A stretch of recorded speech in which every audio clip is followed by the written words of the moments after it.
ആ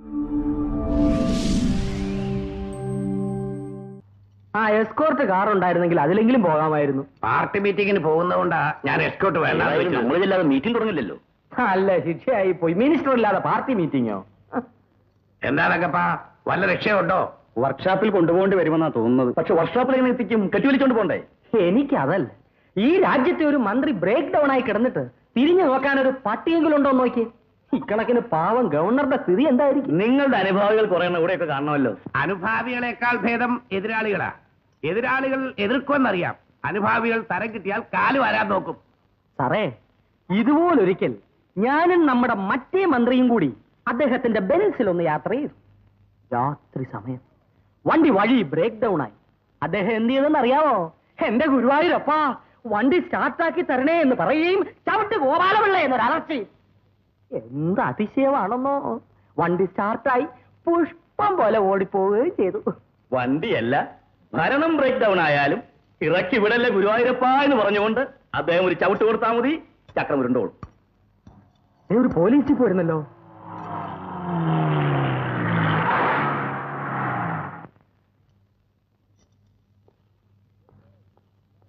good morning sir. Break down ആയിരിക്കും, ഞാൻ എന്തെങ്കിലും ചെയ്യണം സാർ? നമുക്കിതിൽ കയറി ടി വിയിലേക്ക് പോവാം. ഡ്രൈവർ കാർ അവിടെ കൊണ്ടുവരട്ടെ. അത് ശരിയാ. സാർ കയറിയാട്ടെ. അവരും കൂടെ കയറട്ടെ. ക്ഷമിക്കണം സാർ, ഇത് ഡിപ്പാർട്ട്മെന്റ് വക ജീപ്പാണ്. അത് പിന്നെ എനിക്കറിഞ്ഞൂടെ? കൂടെ വന്നവരെ വഴിക്ക് നിർത്തിയിട്ട് പോകാൻ പറ്റുമോ? ബുദ്ധിമുട്ടുള്ള കാര്യമാണ് സാർ. സാരമില്ല, ഞാൻ പറഞ്ഞിട്ടല്ലേ. സാർ അങ്ങനെ പറയാൻ പാടില്ലായിരുന്നു. ഇവരെ ഞാൻ ഈ ജീപ്പിൽ കൊണ്ടുപോയില്ല. എങ്കിൽ ഞാനും വരുന്നില്ല. എന്നാ വേറൊരു കാർ ഏർപ്പാട് അയക്കാം സാർ. ആവശ്യമില്ല, നിങ്ങൾ പൊയ്ക്കോളൂ.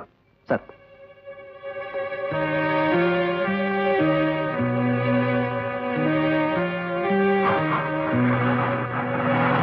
ധിക്കാരി. ഇയാളാണ് നമ്മുടെ കഥാനായകൻ.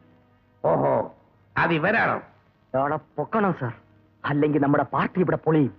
ഈ SIയെ തൂക്കി കാസർഗോഡിന് തട്ടാൻ ഞാൻ മിനിസ്റ്ററോട് പറഞ്ഞിട്ടുണ്ട്. തട്ടിക്കള മുതലാളി, പോട്ടെ, അതിർത്തി കിടന്ന് മഞ്ഞു കൊള്ളട്ടെ. പക്ഷെ വന്നതല്ലേ ഉള്ളൂ, ഉടനെ പൊക്കിയ പരാതി ഉണ്ടാകുമെന്നാ അദ്ദേഹം പറയുന്നു.